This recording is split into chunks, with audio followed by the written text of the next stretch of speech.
une cérémonie de vœux beaucoup plus traditionnelle.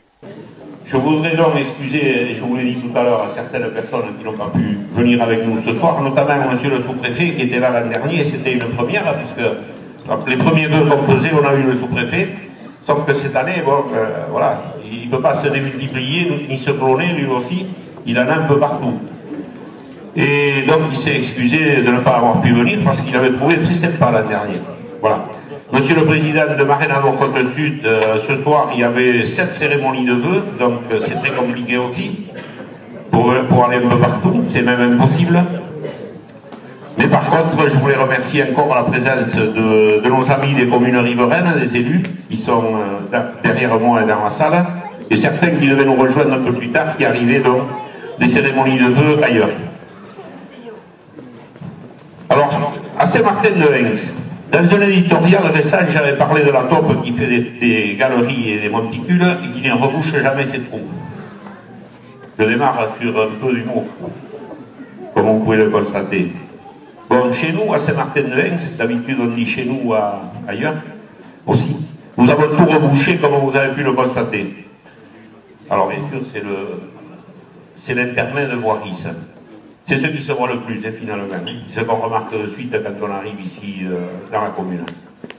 Avec un coût de 1 million de 100 000 euros, pardon, cette traversée du cours est magnifique, sécurisée pour les piétons, enfants de l'école, personnes à mobilité réduite, et qui assure une liaison des différents bâtiments publics et privés recevant du public. Mes remerciements ce soir iront à la communauté des communes Max et à son président Éric Kérouche.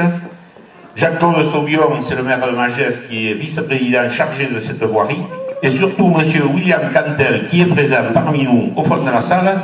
C'est lui le chef de toute la voirie de la communauté des communes. Il a 800 et quelques kilomètres de voirie à traiter depuis qu'il a pris ce service. Ainsi que Nathalie Claude, qui n'est pas là ce soir, mais qui sont venus nous accompagner lors de dizaines de réunions avec mon collègue Jean-Marie Arad qui est là derrière. Et je peux vous garantir que c'est pas simple, quoi. Quand on fait une traversée de bourg, il faut prendre tout en compte. Même les propriétaires riverains, ils ne sont pas toujours à la hauteur de l'événement. Bref. Donc c'est pratiquement fini. Quelques aménagements urbains restent encore à réaliser, ainsi que du fleurissement. Mais Patrice, bon, il va revenir de vacances en pleine forme. Alain, il est là-bas. Bon, je pense que sur leur calendrier, ils prévoiront des petites semaines. Voilà. Vous avez pu constater aussi que la route des vignerons a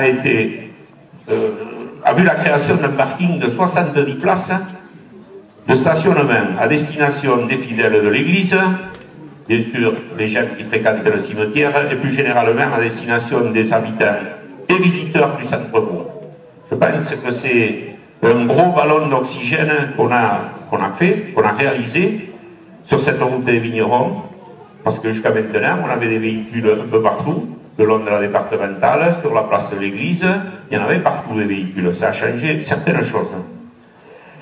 Également, la maison de la pétanque qui a été construite sur le site de Ruisseau par M. Philippe Augareil, qui est présent aussi ce soir, sous maîtrise d'ouvrage commune. Alors si vous n'y êtes pas allé, allez voir, on a quand même fait un bâtiment en bois. On ne fait pas que du béton, finalement. Un magnifique bâtiment en bois qui va servir pour la maison de la pétanque. Qui sera la maison de la pétanque? Et je pense que les boulistes et monsieur le président de cette section est dans la salle, ils vont apprécier et ce bâtiment et ce boulot-rome qui peut accueillir jusqu'à 70 équipes, si je ne me trompe pas. C'est pas mal, hein? Ça fait quand même des sacrés tournois à faire sur Saint-Martin-de-Hens. Cette réalisation avoisine les 100 000 euros. Et je me tourne vers Sandrine, peut-être un peu plus, à la fin. Avec une ouverture vers la mi-mai 2013. Normalement, il y a aussi un petit jeu de quilles de 6 ou de 9, 6, quilles de 3. J'étais vraiment heureux. Des quilles de 3, vous savez, les autres avec les boules, c'est ça? Voilà, tout à fait. Et je voudrais ce soir, avec cet équipement sportif, mettre en exergue cette offre sans égale dans les communes de même importance. Parce que ces équipements sportifs et les salles polyvalentes mis à disposition des associations et des personnes résidentes à Saint-Martin Et à l'extérieur de notre commune, j'en vois pas beaucoup, moi, parce que je voyage. Vous aussi, vous devez voyager, mais je vous dis qu'on n'en voit pas beaucoup, avec des équipements comme ça.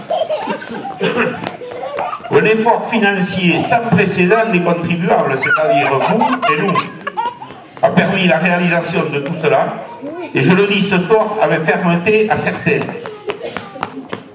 Arrêtez de faire des mauvais procès en nous reprochant de ne pas aider les associations. Quand on voit tout ce qui est bâti, on ne peut pas dire que la municipalité, celle-ci et celle d'avant, ne faisait rien pour les associations. Parce que l'argent qui est là, bien sûr, il a fallu le sortir. Et on en sort encore. Et vous payez encore. Et on paiera encore. Voilà. Mais qu'on ne vienne pas nous dire, on n'augmente pas les subventions. On ne peut pas. On ne peut pas tout faire.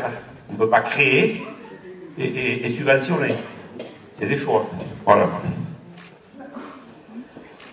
2012 a également vu la fin des travaux de restauration et d'extension du groupe scolaire.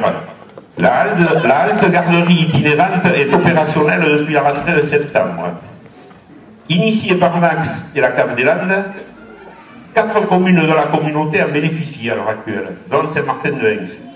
Là encore, la municipalité, sous la houlette de Sandrine Carrère, qui vient de sortir, s'est investie dans ce dossier, puisque le jeudi matin, pendant toute l'année scolaire, 7 enfants en bas âge, non scolarisés, fréquentent nos locaux, avec des personnels spécialisés. Alors merci Sandrine, vous lui direz quand elle reviendra. Et surtout merci à la communauté commune qui a permis cette réalisation. Bon, on avait les locaux, mais bon, voilà quoi, ça s'adresse à des tout petits, les mamans peuvent aller faire des courses et ils sont là dans un endroit sécurisé et gardé pendant 3 heures de temps, tous les jeudis matins.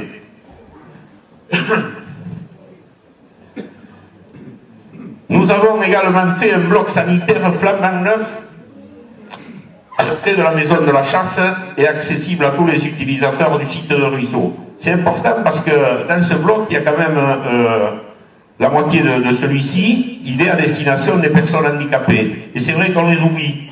Il y a quand même un minimum à faire et la loi va nous y obliger de plus en plus pour s'occuper des personnes handicapées et surtout leur cheminement sur les trottoirs. C'est pas pour rien que nous avons fait aussi des trottoirs sécurisés et que nous serons obligés de traiter les bâtiments administratifs qui ne le sont pas avant 2015 pour l'accessibilité, comme toutes les communes de France d'ailleurs. Alors Jean, Thierry, Nicolas et Marc, nos employés communaux, sont les chevilles ouvrières de cette réalisation. Alors je voudrais vous remercier, surtout toi Jean, bon, tu avais la salopette pendant plusieurs jours, ainsi que nos employés, pour créer ça, on n'a pas fait intervenir l'entreprise. Après, je vais vous parler un peu de signalisation. Nous avons un pro de la signalétique qui fabrique lui-même des panneaux routiers, Bernard Riquette, ici présent. Alors je voudrais te remercier Bernard parce qu'il bon, finalement il prend des photos dans les villes de notre référence parce qu'ils ont plus de moyens financiers que nous. Et il prend des photos et puis il réalise les mêmes panneaux. Bon, il fait comme les Chinois, quoi. Il copie un peu, il copie, il produit, quoi. Voilà. Il fait la photo et il refait à l'identique. C'est ce qu'ils font depuis des années. C'est pour ça que, voilà, on a tous ces problèmes aussi, quelque part.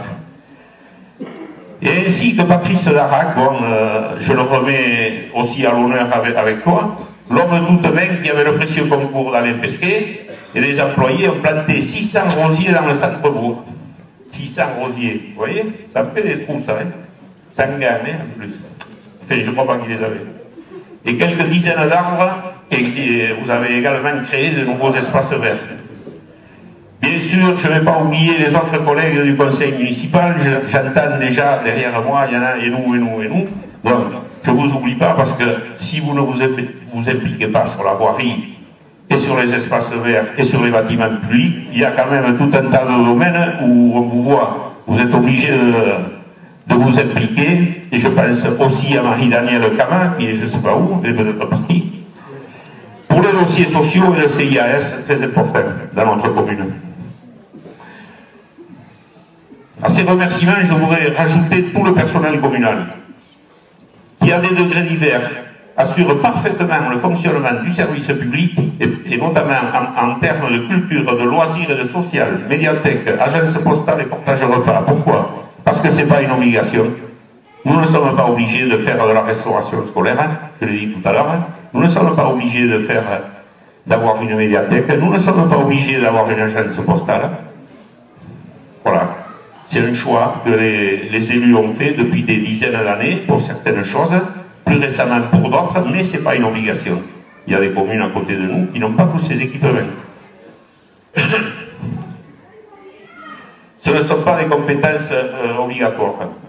De même, la restauration scolaire, et c'est pas Régine qui va me démentir parce qu'elle est dans la salle là, et la gestion casse-tête, parfois, souvent, journalière, des repas et surtout des paiements.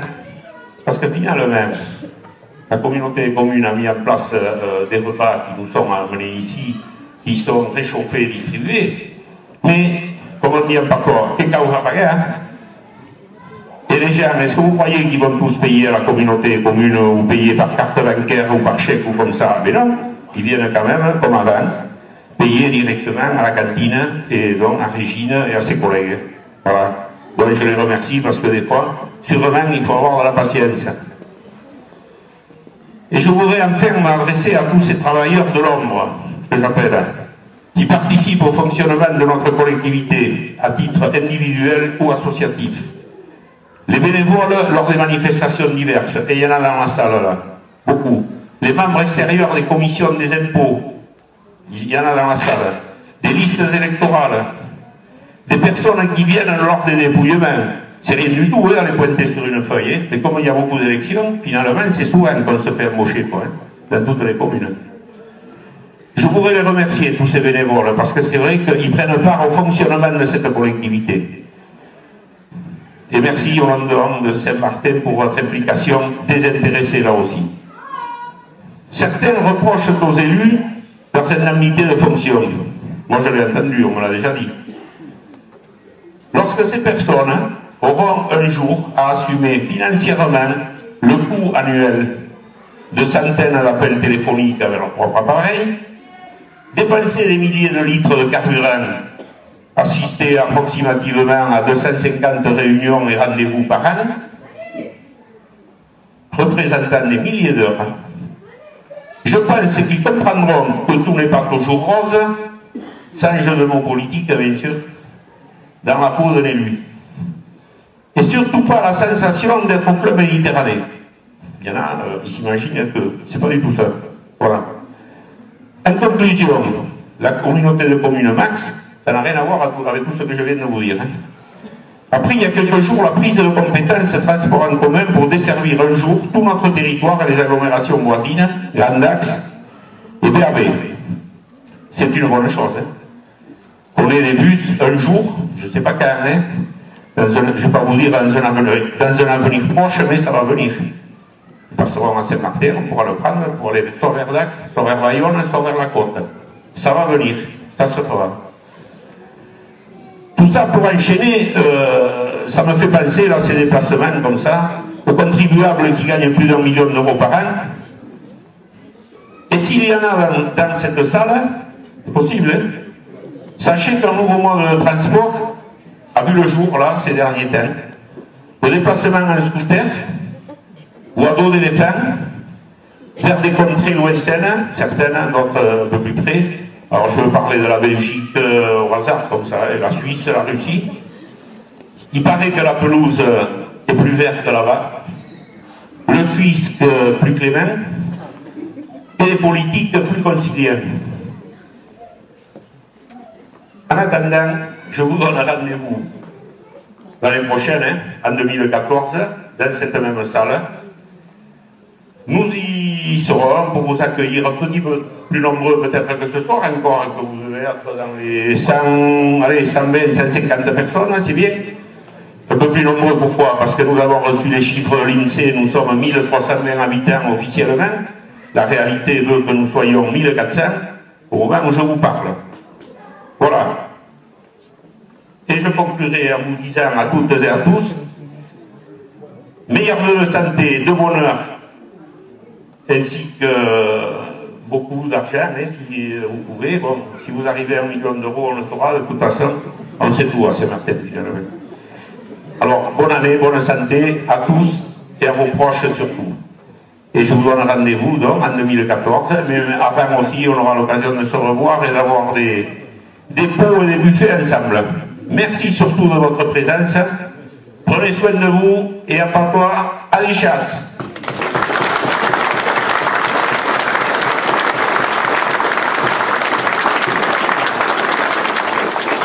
Et maintenant, à part peut-être quelques photos encore, autrement, je pense qu'on va passer carrément au buffet. Et voilà, et aux boissons à consommer avec modération. Et vous connaissez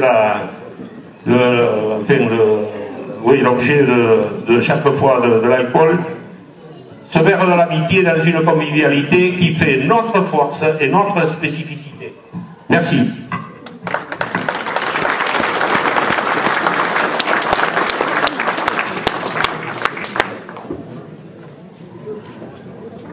Alors pour les mordus de